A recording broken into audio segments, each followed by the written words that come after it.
Oh my goodness, guys. Thank you for the congratulation messages. Thank you, thank you, thank you. What is good? Yeah, we back to back, man. Lil Jordan, 91-92. Not bad, not bad. I'm saying the first three-peat. The first move three-peat might be real, man. We've won multiple tournaments in a row. I don't think we've ever three-peated a tournament. I don't think we've ever three-peated. I think we've always either won and then got second and then won, or we place we win like back-to-back. But I don't think we've ever three-peated. It could be good. The one loss that we had was to the Frogs. They gave us the damp treatment, man. They got us. They got us with the dampening. They succeeded one game. Well, should we get into it? Should we watch the games or what? Yeah, a little review. I can give you guys a Sturge review. I could do it. You know how there's that guy that does the food review. I could give you a tournament review. I could do it. So you guys are crazy. Once again, the support has been insane. The support in the tournaments as well has been insane. Through thick and thin. Whoever has watched this for years and years and has been through the good times and the bad times of BFA, and you got the Shadowlands tournaments and all this shit, these dubs are for you guys.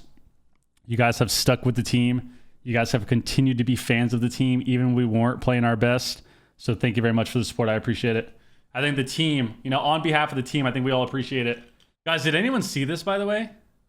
Oh, well, I'll show it later. Actually, I'll show it now. This was crazy, dude. This game was so insane. Like, we were watching the series, and, Ducamified wins the first game, right? Seduce Team logs on fucking RPS, and we're sitting here thinking, like, holy shit.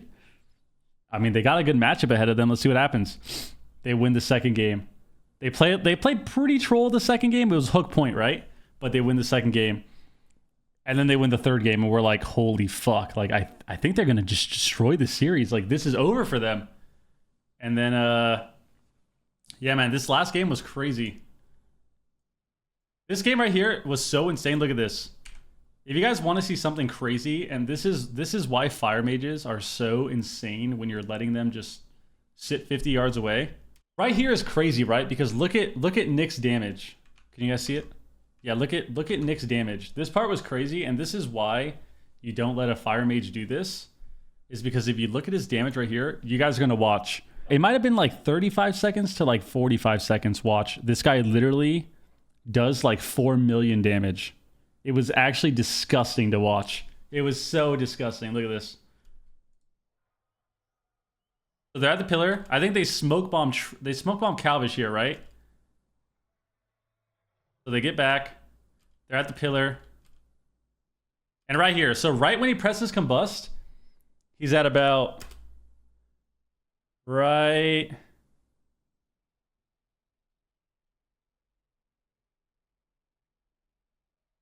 here. So right when he presses combust, he's at 9.67 million damage, right? He's at 9.67 million damage. And they're letting the mage do this because it's just hard, right? Like, you saw this. We did this too. We did this in game 1 of series number 2. So in the finals, we did this against them too. It wasn't as bad because we like kind of sat back and lined him and then we ran out. But we did kind of the same where we let them get distance a little bit. And this is what happens to you if you do that, right? So he gets back, casts a fireball. They try to do their setup. He presses combust, and look at this guy's damage, right? Everyone pay attention to the damage meters. He has about 9.6 million damage right now, right? And I swear this guy did like 4 million damage in like 30 seconds. Look at this. Look at his damage. It's just going up and up and up and up and up. And up. It's just going up. It's just going up. Now look, now he's at 11.7. And now he presses Ring of Fire. Look at his damage, dude. Oh my god. So right when they kill Yam,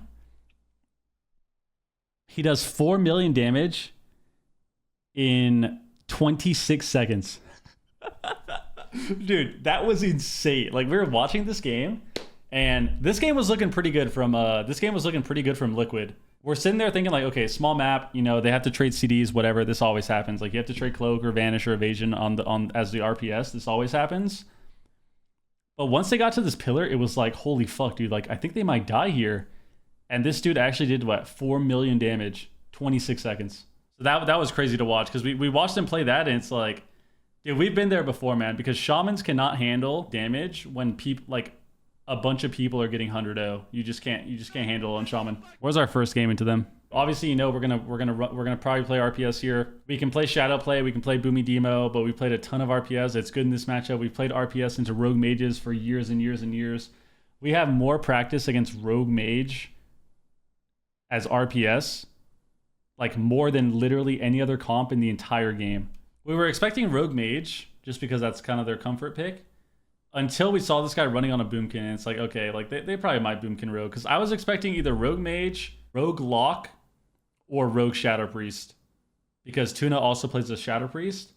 I thought we were gonna like maybe they were gonna try to mirror like last like Desperation mirror or something if we beat them the first 2 games, but with a Druid. But it turns out they want to go with the Boomy Rogue Priest. So, which was interesting because Dis Priest is pretty solid right now, but they definitely The good part about Dis Priest though is that they actually have so many cooldowns to use.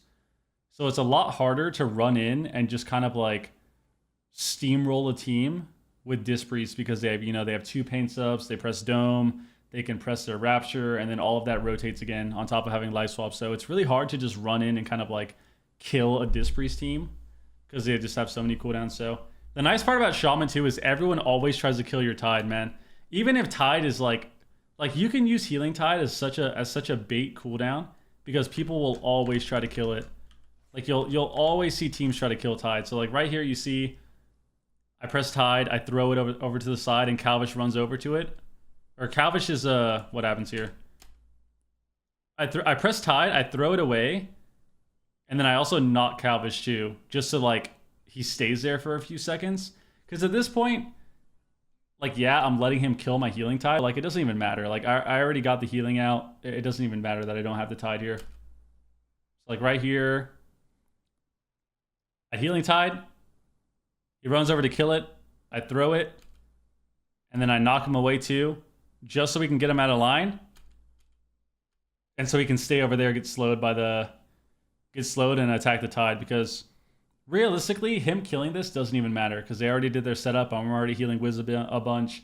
I already got the Dispel. We're already off Stun DR. And then the good thing here too is he actually uses a Vanish here, which obviously helps us a bunch too. So he uses a Vanish here. So he uses his last Vanish, which obviously gets us like a huge head start too on this game. The Hex here. This was also pretty good. I think this caused a... Did we get Trinket here? I think we got Trinket and like... We might have gotten double Trinket here. I don't remember. Because I know he PS'd. And then we get the Gouge, Kidney. And then I get a Hex on Kearney.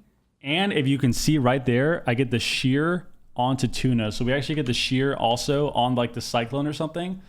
So he can't dispel the Hex too, which was nice. So he sits for like a couple seconds here. So we get a nice DR Hex. We get the Chief Shot here too. We get the half here, and we get Will. So this go here was pretty nice because we got Will, and then I think we got PS on Rogue. We got a nice Will as well.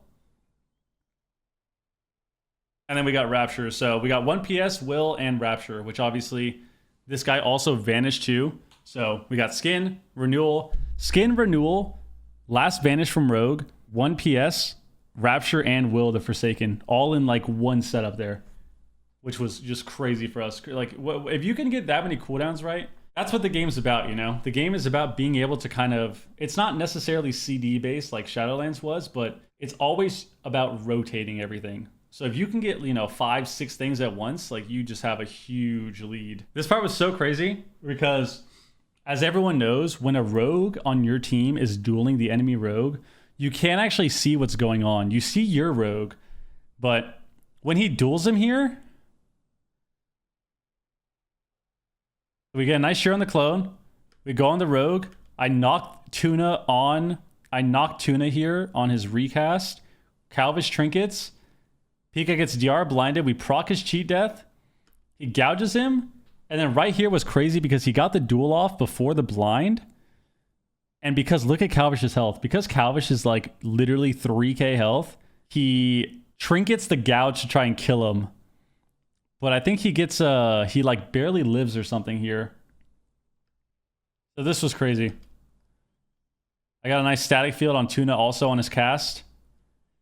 But they end up living this go. But this go was crazy because Pika's just screaming that he has to trinket and he's 8k health, but he lives. He like barely lives here with the cheat death. What's funny too is this game, I don't know for sure, but I really hope that I was as annoying in this matchup to the Rogue as I think I was. Because the entire game, whenever I felt like they were probably going to try to do something, I just turned my character. It's like right here. I was doing this the entire game. Like if I ever see Calvish running to me, it's like instantly just turn your character the opposite way and just like hold that position to not get gouged. So we get locked here. Get out of the beam. And then right here, I see Calvish steps Wiz or something. Or is it? Calvish gets feared. We get the double fear. Comes out. Steps Wiz. I'm still locked. And if you look at my character, I just instantly turn around. Like I'm literally doing this the entire game to just not get gouged. So hopefully, I don't know if it was working as well as it seems. But in my head, when we were fighting them, the entire time I'm thinking like, holy fuck, this guy definitely is so pissed. He just cannot gouge me. He cannot gouge me. I'm literally just back-faced the entire game. Like still back-faced. We got a nice go here. I think I missed a shear here, which sucks. Or no. Oh, we missed the kick too. This was crazy because I think should have told Pika here that I was able to kick. Because it just allows him to kind of do what he wants. It allows him to, you know, just get the setup on the Rogue first, and then I can be the one to worry about the kick so we can get some damage out. Because even that that extra 1 to 2 global we get, if he does the go and I save my kick instead of him having his kick and we miss, because it doesn't matter if we both miss, it's fine. But if I told him here that I had kick and he just sent the go and I kind of held mine for the clone, we might have won right here. Or I got trinket swap, actually. So we get the kidney. I think he tries to step kick the clone. So he tries to kick the clone because rogues have extra range for whatever reason. Acrobatic strikes or whatever. So he tries to sidestep kick the clone. Misses the kick. Gets precog. And they clone us here. So I think right here would have been crazy. Like right here, we probably would have gotten swap from the priest, I think. Just because we all had a bunch of damage.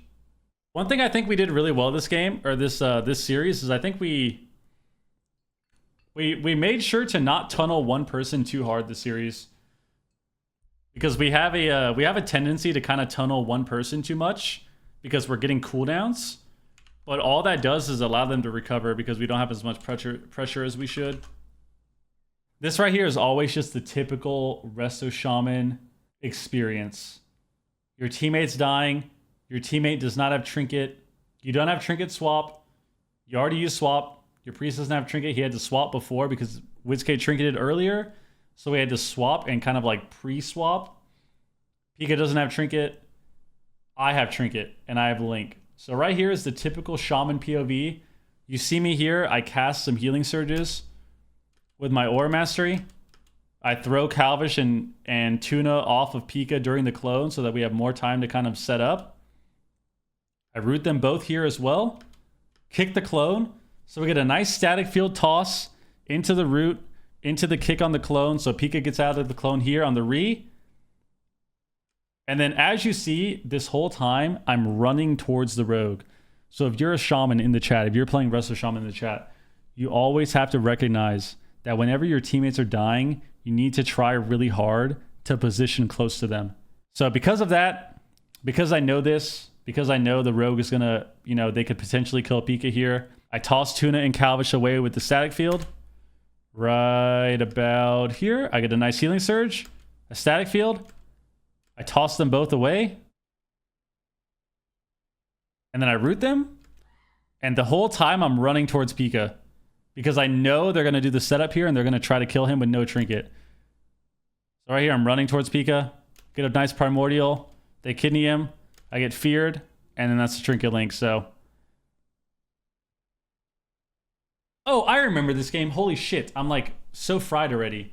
I'm already so fried. I'm already like forgetting everything. I remember this game. We almost lost this fucking game because we ended up right here in this situation where we have no trinkets. And I think they proc cheat death and he vanishes at the pillar on the opposite side that he's on. So the pillar to the right, or the pillar behind him.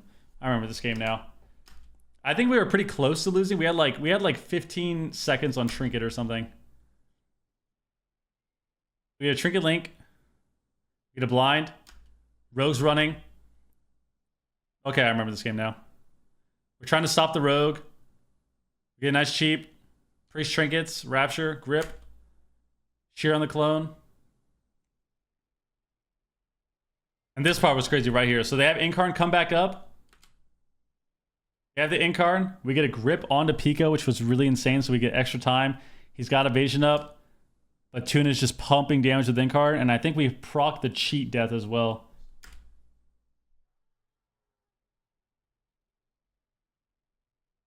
Yep, proc the cheat. Got the dispel, proc the cheat. And then this part was crazy too because we get a nice fear onto Kearney. And the whole time Wiz has PI up. He's got Void Form up. It's his second PI Void Form of the game.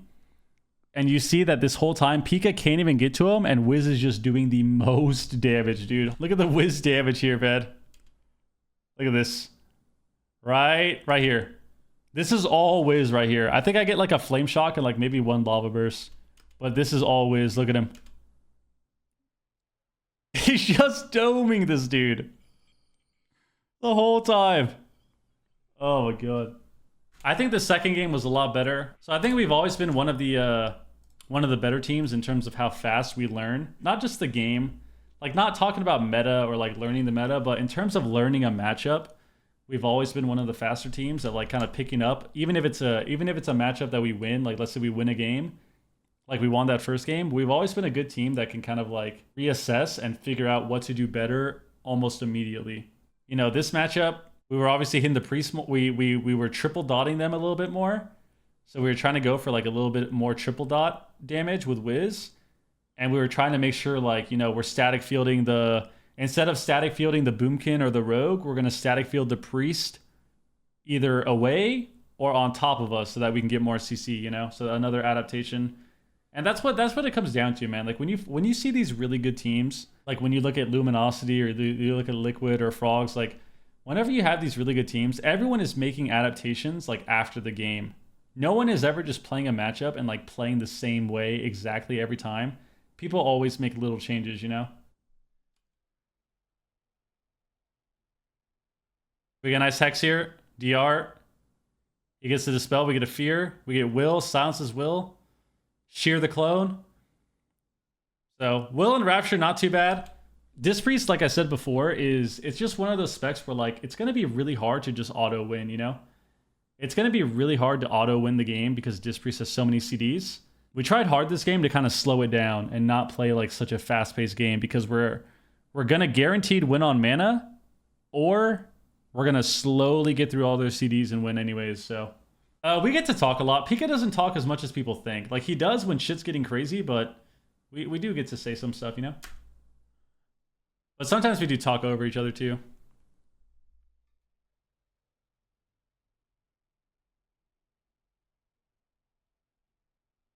So I think I get a launch here. What sucked is I get a nice launch here off the kidney. But my launch isn't as far as I wanted it to be. Like if I was a little bit closer to him, I would have had the range to launch him like further out of line or further out of range. And we maybe would have been able to kill Tuna here. But I did get a little bit. Like I got enough for him to like kind of only get like 1 or 2 globals. Going from 50 to 9? No, I don't think so, man. Cracking what up? Any comps you're afraid of this season? I think there's a few comps that are pretty hard. Like we saw that like the super dampener stuff is pretty annoying. We saw Boomkin Rogue was pretty annoying, you know? The meta right now is basically sub rogues. But this is all changing Tuesday because they're doing a bunch of changes. However, I still think sub rogue's gonna be really good. But Demo is getting a huge nerf. But the meta right now is Boomkin, Shadow Priest, Demo Lock, and sub rogue when it comes to DPS. And then like EU likes Ellie Shamans as well with Demo Lock, so they play like Ellie Demo, Ellie Boomy, And then I also think that like Evokers and Rest of Shamans and Rest of Druids are really good. So this was crazy. Like I said, once teams try to start dampening us like this and kind of running away, this is where we give Wiz the green light to just spam dot, you know? This is where we give Wiz the green light to just press your damage, triple dot their team and kill all of them. So as you can see, they're all just kind of slowly dying. This is where playing the game a fuck ton and patience is key. I think this is it, right? This is the game. This is the game where they open on Pika. They do a small go on Pika here, and the whole time I'm telling him, "You're fine, it's okay." You know, it's like you're with your son, right? Your son or your daughter. They they fall in the grass and they're crying, they're upset. It's like, okay, it's okay. You're gonna be fine. Everything's okay. I will protect you. You know. So right here. They go on Pika, and the whole time I'm like, you're fine. I'm going to link. Everything's fine. I'm going to press the link. Don't worry. I'm going to press the link. It's okay. And we get the link. No trinket. No fucking trinket. I'm not trinketing that DR cheap shot bullshit. That's not what's happening. I'm not going to trinket. I'm going to let cheat death proc, and we're going to link. Fuck that.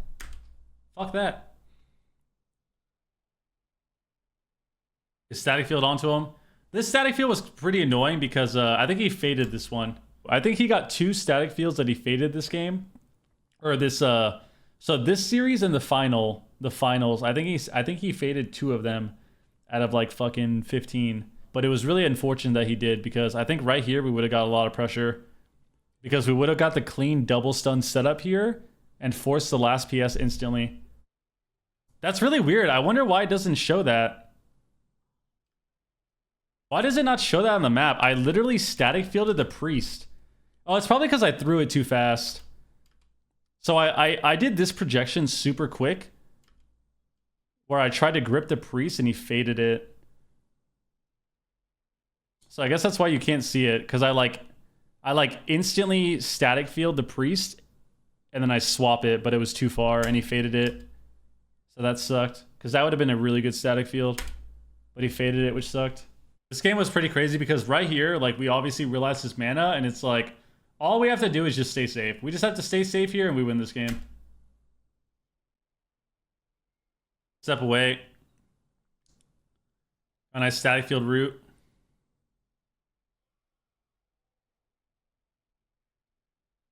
This blind was really good, too.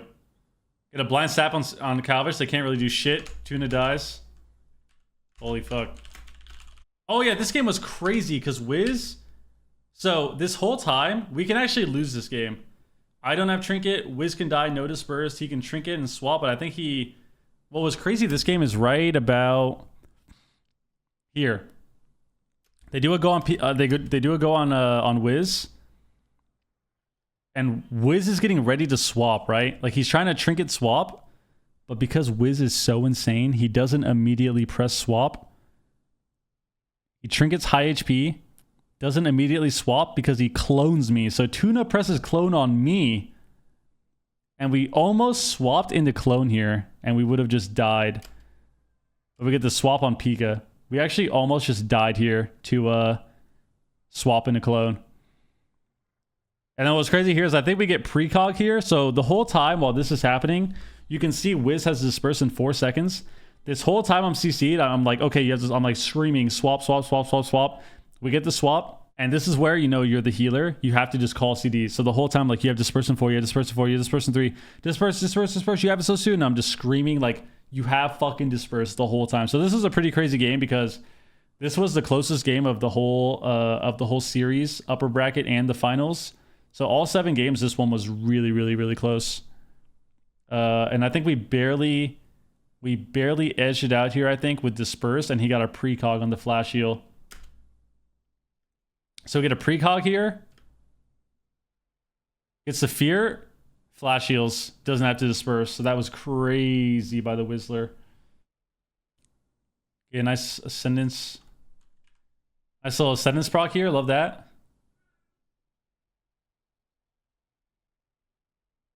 And I think right here we get a nice static field away from Kearney.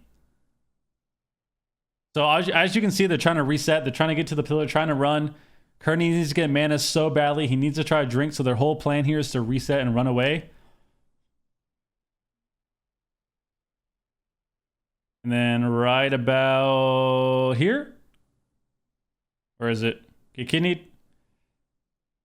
I think this is the last go they get. Second to last go they get. We get a swap here. Right here. We get a root. Right about here.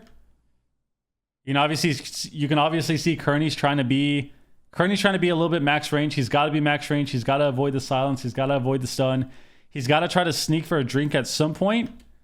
But we get a nice static field when they're trying to run to the pillar and just throw them in the open. Just throw them back to our pillar here, which was nice. So static field's been really fun, but it's also been like really clutch for us in a lot of these games. So we get them gripped super far. And now it's at the point where, okay, what are you going to do, Kearney? Are you going to run into them and get CC'd by the priest and the rogue? Or are you going to try to stay far back and just max range and maybe get a drink if they can run to you? But the problem is they can't really run right now. They're all dead. He's got no mana, no trinkets. Tuna's 40%. It's a Mind Blast to spell, and this game is just over. This was crazy too because I actually almost killed this guy. Where is it? But here you can see I get the Stormkeeper, and I think Calvish kidneys me because I was actually about to destroy this Boomkin. Watch here. Look at this. Look at the zaps. Look at the zaps. Look at the zaps. I was trying so hard. We got first place today, so we won the last 2 cups. I got 2 Stormkeepers, and then, yeah, we get the Siphon, he dies, so... That was a pretty crazy upper bracket series. And then, like I said, watching the games when you're in the upper bracket and you're just waiting to see who you're going to play in the final. We thought Calvish's team was going to win into Liquid because they beat them earlier. But then, Liquid came out with that surprise RPS pick, and we were like, okay, like Liquid's going to win this game. And then it came down to that final $1 game, which was pretty crazy. So I don't want to go too much over this finals. It was not like that exciting, I would say. This game was pretty crazy, so I'll watch a couple of them. So this game, we obviously knew that they probably were going to... Yeah, we played RPS. They're probably going to play something else besides Boomy Rogue. They might try the Shadow Priest Rogue Druid. They might try the Lock Rogue, but... They're most likely going to play Rogue Mage. We get into this game, we obviously see, okay, Rogue Mage it is. And, for our team, it's like nothing but confidence. We have played against Rogue Mage as RPS more than any other comp in the game. Like, we have played against Rogue Mage more than any other comp in the entire existence of WoW. Like, we are so familiar with this matchup. So for us, it's like, okay, we just got to stay calm. Don't get too crazy. Don't fucking waste trinkets, and everything's going to be fine. So I think we have another good static field here. We get another static field into the open. So like I said, man, static field has been super clutch for our team. It's been a crazy spell to have. It's been a really fun spell to have on Shaman, but it's also been a really clutch spell, I think, in a lot of these matchups. Where like right here, you can see the whole objective of the RMP with Fire Mage is to have the Mage be as far as possible all game to keep up Flame Cannon and one shot during the stun setups. So, no, they've already announced the final. They haven't said if it's going to be a LAN or not. I don't think it's going to be a LAN, but they announced a date in like August or something. So here was pretty crazy because you see we're running in. We know that we can't let the Mage stay back and stay away from us. So we're running in. We had a static field, and then we launched them a little bit into the open here, which was pretty prime for us. We launched them in the open. Get a nice root as well. Get a blind on the priest. Sun Mage, he blinks away. We get trinket from priest as well. We get a nice kidney trinket. Get a hex on rogue too, but we decided to go rogue, and I think we get a fear off this, right? Half fear? Half fear, so we get trinket. So this go was pretty crazy. We static field them back into the open so they're not on the pillar. We run in. We get the cheap on the mage. Blind priest. Mage blinks away. Priest trinkets. So we swap rogue with our damage because we still have CC with kidney shot and a half fear, and we get rogue trinket. So this one go, we got a PS and double trinket, which was just crazy, crazy, crazy good for us. Get DR lasso.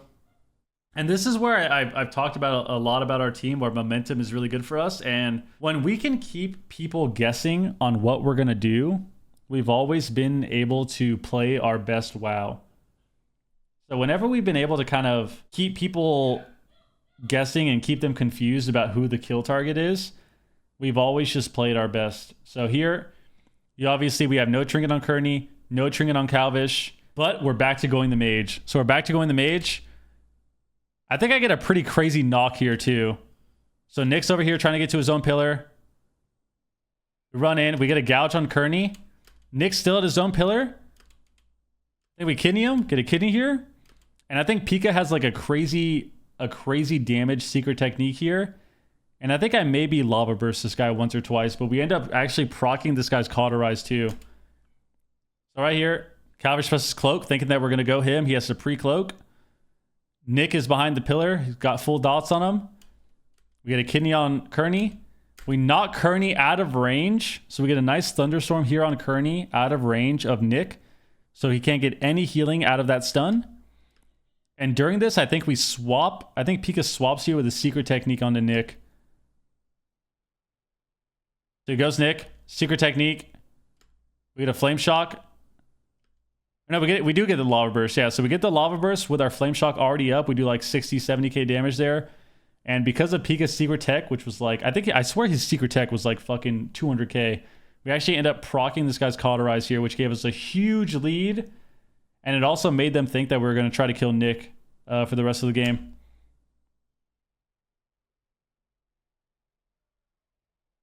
Okay, nice static field onto Nick back to us.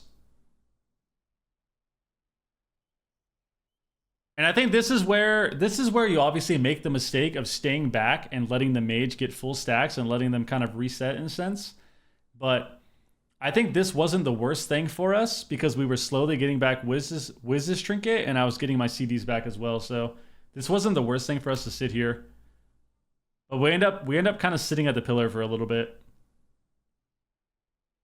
Just trying to recover. Because at this point, we've like I said, a big thing about our team is that momentum is really big for us, right? But I think that the downside of our team is that we definitely get way too excited about potentially winning the game. So we kind of rush what we need to do. So at this point, we're kind of just saying that we don't need to do anything. We just need to sit back. We don't need to rush this matchup. We already have 2 trinkets from the priest and the rogue. We're going to win this game. We just have to chill out for a bit. So even though it's bad to let the mage get full range away from us, we just kind of reset and kind of just relax. Kind of wasted my Stormkeeper here too, because I think we wanted to go the Rogue, but the Rogue was just out of line.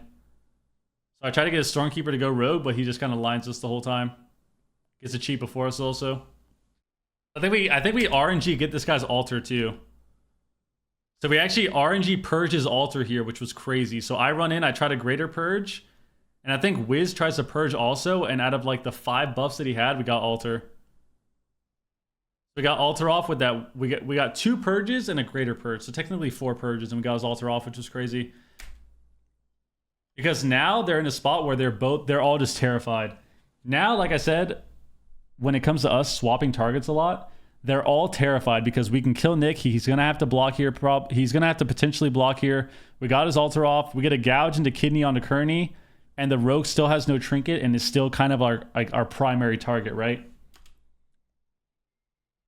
There we get block.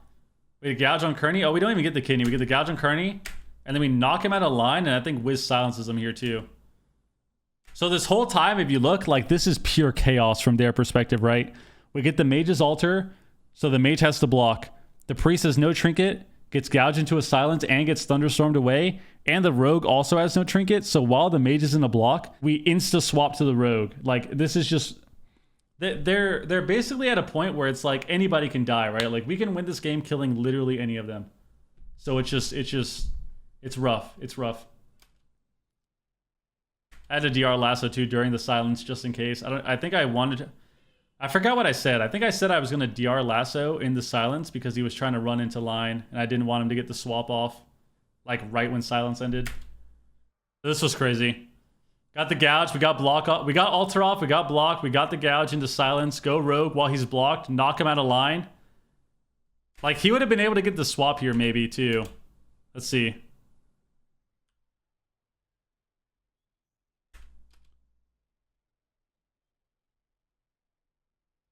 Oh, he actually would have been able to get the swap, I think. We silenced like half a second late, and I think if I didn't knock him here, he actually would have maybe gotten the swap. Wait, that's so funny. Let's see. So we get the gouge. I'm running over. I get a knock right at a line of sight too. So look at this knock. We get a knock right at a line. And I swear if he was in line, he might have been able to get the silence off, but or he might have been able to swap. We get a swap too. Then we get a lasso also. Crazy. I'm only gonna show this game. I'll show the second game. The way we looked at this right here was, you know, we just 3-0'd Ducamified in the upper bracket. They went down. They had a super close series into Liquid. You know, Liquid ended up playing RPS as well into them. But the way we viewed our finals is that, okay, we're in a super solid position right here. We're riding a lot of momentum. The team we're fighting is probably not too confident in the matchups that they have because we just had a series with them at 3-0. They just fought Liquid, and Liquid played RPS into them, but Liquid obviously doesn't play that much RPS, and it was a super close series anyways. So it's like, okay, if we win this first game into them, and we win, you know, if we win in like dominant fashion in the first game, we have a pretty good shot at kind of just sweeping this series because we just have all that momentum, right? And then this is kind of where we saw this. We saw this and it's like, okay, as long as we stay level-headed, as long as we stay composed, like we're winning this series. Because I think they play Priest, they play Warrior, BM Hunter, Disc Priest. So we see this and we're like, okay, this is fucked. Like they just don't know what to play. But at the same time, you know, arrogance does nothing but bite you in the ass. So the whole time we're sitting here like, okay, this pick right here, Priest KFC, is pretty troll, but we need to still be safe because these are the two classes that own Shadow Priest, right?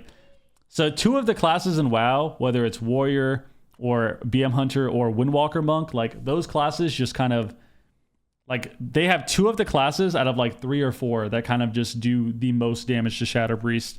So even though we think this pick is kind of troll and we know that we have a good shot here to win this game, we still have to stay level-headed. We still have to be safe and understand that we can lose this. We can just randomly die because they have a ton of damage, and we're obviously like pretty confident thinking that we were not going to lose, but we're prepared, right? Like we're still prepared to have a tough game, but pretty confident that we're probably just going to destroy this matchup. So what happened this game too is we all end up playing like the right talents. I end up swapping my talents to played Hex. I played Stone Skin Totem also. I played the Ankh talent that gives you 8% more health. I played Hex, obviously, because I can Hex the Priest. And I had Stone Skin Totem too. And I played Unleash Shield. So I played Static Field Totem, Living Tide, and Unleash Shield because I don't need grounding. Realistically, I'm going to get scattered into a trap, or I'm going to get stunned into a trap, or feared into a trap. Like, I should never be able to press grounding on anything. The Priest isn't going to do damage. So I dropped grounding and I played Unleash Shield, Stone Skin, and obviously Static Field too. So the entire time we're fighting this, our objective is we're going to be really aggressive, but we're also just going to make sure that we try to play defensive when we have to. And yeah, this game was pretty, this is a pretty dominant game, I think. There we go. We get a nice opener onto Calvish. We get a sap too. You can already see I'm at the pillar. I got the Stone Skin down too. I tremor the fear out of them. And I think I double earthen these people too. So I think I have a nice Stone Skin behind the pillar. I tremored their fear, and then I also double earthen instantly. So like this whole opener, they don't get to do any damage. And I also ruined the pets in the opener too when I dismounted. So like this whole opener, they don't get to do any damage here. Basically, we're at a point where as long as I'm super clean with all my utility with Static Field and Unleash Shield and Root, we shouldn't take that much damage. So here, like I already double earthen, I already rooted, I already double earthened, I already Stone Skinned. And once all of that fades, I get a nice Unleash Shield on the Warrior too. Right here. So there you go. you guys can see the whirlpool right here. The whirlpool animation. Like right here, they're doing no damage. They're doing no damage here. Like Wiz is full HP. We're just kind of running this game through.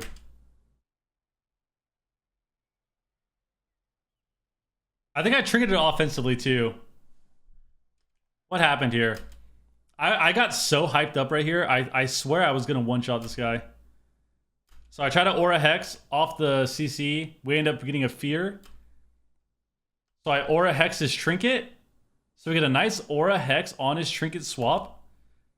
And right here, because we still have so much damage, I'm just screaming, I want to kill him! I want to kill him! My voice doesn't crack, obviously. But I'm just screaming that I'm going to one-shot these people. I get a Flame Shock here in a sec. I get a Stormkeeper cast. One Lightning Bolt. I get trapped, and I'm pretty sure I Trinket this shit so fast. Fucking Trinket, Lightning Bolt again. And I think he PS's though, so we don't actually get the kill. Yeah, so we get a PS here. But I thought, man, I thought I was going to kill him there. I thought I was going to do so much damage there with the Stormkeeper.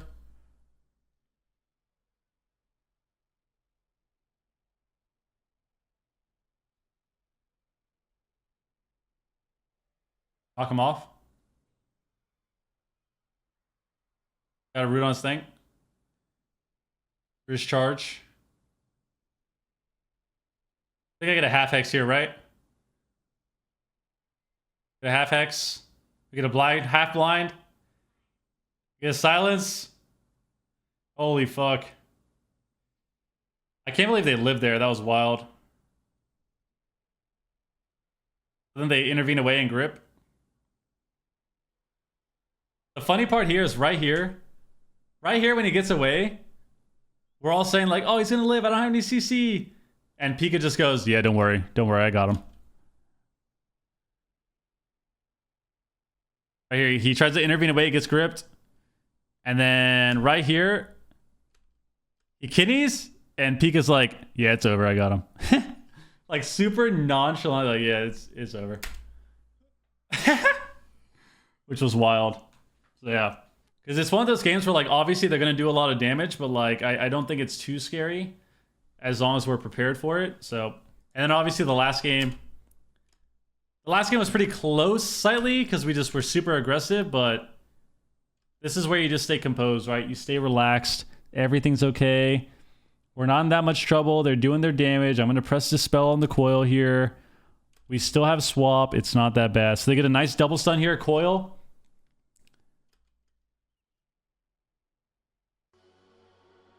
Oh, here. So yeah. This ending was pretty crazy. So this game we knew that we just have to have Wiz triple dot and we're going to run them down. And as you can see, Wiz did almost 80,000 DPS. So Wiz is doing a lot of damage. Yep, that's what that means. That means he's doing a lot of damage.